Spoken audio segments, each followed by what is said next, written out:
Cal, you're a Golden Bear. Yeah, are you? Yeah, I went to Cal in '06. Oh my gosh, I graduated in '05. We must have crossed each other in the quad one day. Ah, best friends forever, go Bears. I know you've experienced that before. That one little tidbit starts everything. That starts that real relationship. And that's what we can inject into our content on our brands. The idea here is you need to put some more of you into your content. We always try to be like everybody else, but we need to embrace who we are and share that because we make these little connections. For example, when I started my podcast in 2010, right before, I went to my mentors and a few other podcasting people who were experts, and I said, guys, I have this amazing idea. So at the beginning of my show, I'm going to have my voiceover guy actually read off some fun facts about me in his movie guy voice. And I think this would be really cool, kind of a way for people to get to know me. And these experts, these people who are making millions of dollars a year, their response, Pat, that is the dumbest thing I've ever heard. Nobody cares about your stupid little facts. Why would you do that? You're wasting time with the production of this. You're spending money on your voiceover guy. Don't do that. Just get right to the content, right to what people want. Well, I did it anyway. And 20 million downloads of my podcast later, these people are coming back to me, the same people. And they're saying, Pat, man, that was a smart move. You are a genius. And I'm like, no, I'm not a genius. I'm just being human. Because right now, it's not about B2B or B2C anymore. What's working is what my buddy Chris Ducker says, and that's P to P. Person to person, human to human. And this is how you become a human being online, by sharing these little bits and pieces about you that a friend would know about you. You're trying to be your audience's friend. This is how you make that quick connection right up front. So for example, just the other day, I was walking through the halls and just arrived from San Diego, and somebody came up to me who has listened to my podcast, and he goes, Pat, how's your fantasy football team doing? And I'm like, I don't want to talk about it right now. Somebody else came up to me at a conference and was like, Pat, I'm half Filipino too. And we started this huge conversation about growing up as halfies.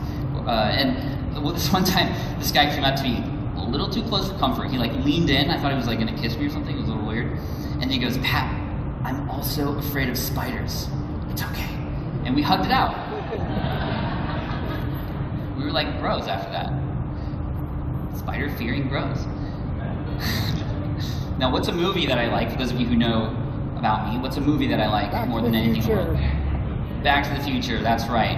And I love Back to the Future, and I love it so much that I incorporate a lot into the content that I produce. For example, in Vegas, I did a presentation, and I actually arrived on stage in a DeLorean, which was pretty much the best day of my life.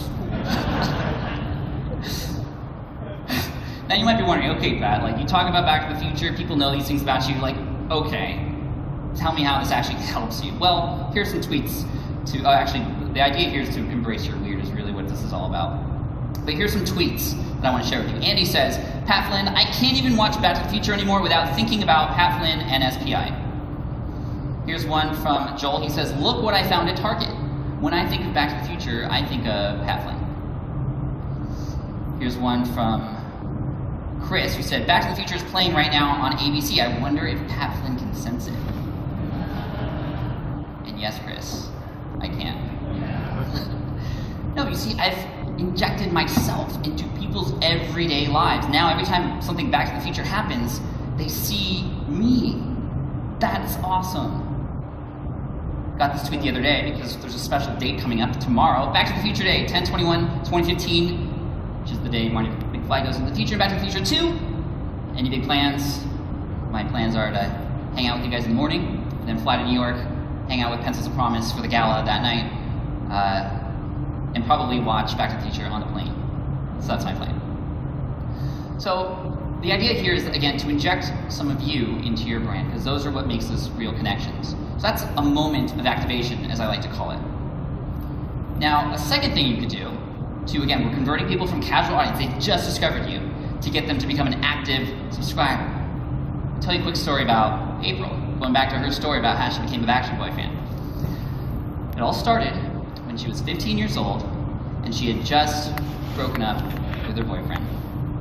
And it was a terrible breakup, apparently, but it's okay, that guy was a tool.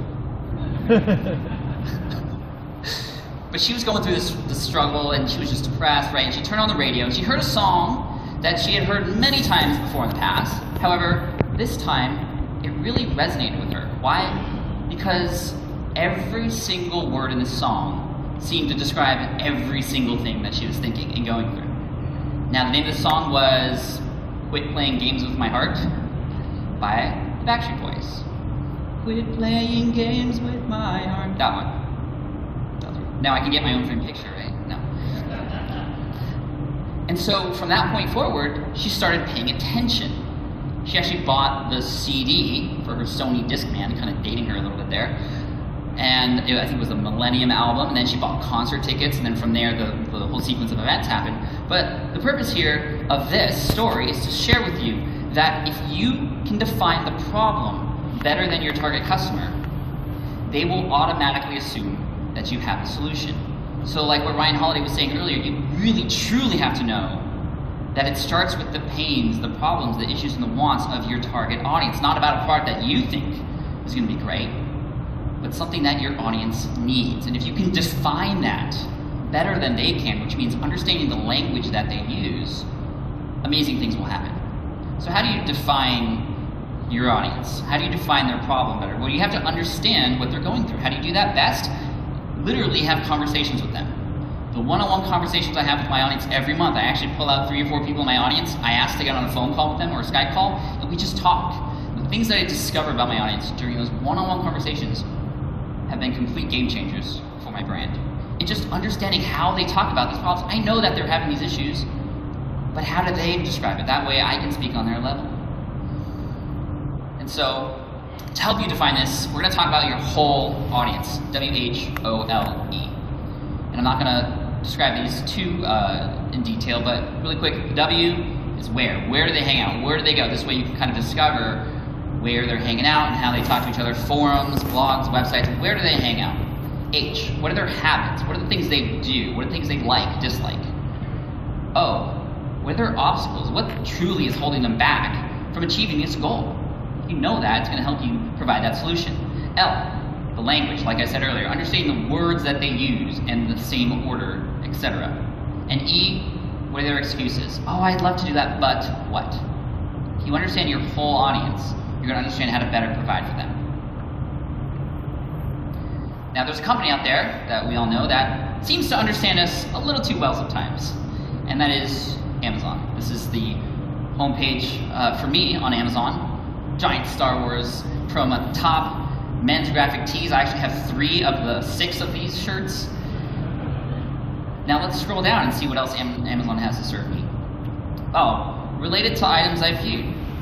Back to the Future Lego set. How did you know? How did you know? Architecture on the other side. That's the industry I came from, the architecture industry. What?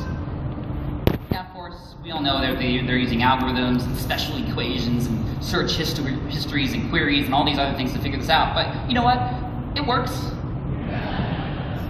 It works doubly well.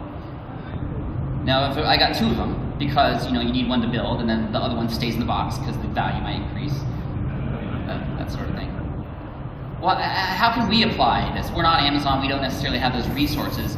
Well, it's all about personalization. I'm going to share with you something that I'm working on right now in my business. A big change in my email sequences, which have now turned from, well, just putting everybody into one single bucket and serving up a series of autoresponder emails from there, to now dividing my email audience and having them self-segment themselves into a particular list that they need to be in based off of a number of things. And I understand these things because I read Ryan Levesque's book, Ask, and I have adopted the same strategies to ask questions like, what are you struggling with? That one question alone is something that you can ask your audience in an email sequence, on a blog post, on a podcast, in a personal call, to understand truly what they're going through. What are you struggling with? And through that question alone, I was able to divide my audience into 3 different buckets, A, B, and C. But again, it wasn't always like that. Traditionally, this is how it works. You get traffic, just annual traffic coming to your site, they go to your webpage, they see an opt-in form, they subscribe, and they go into your main bucket. And then you serve them some emails from there, A, B, C, 1, 2, 3, however many days in between each of them, right? But now we are starting to understand that there are more advanced tools out there that can help us segment our audience so that they can get served better emails. And based off of their survey results,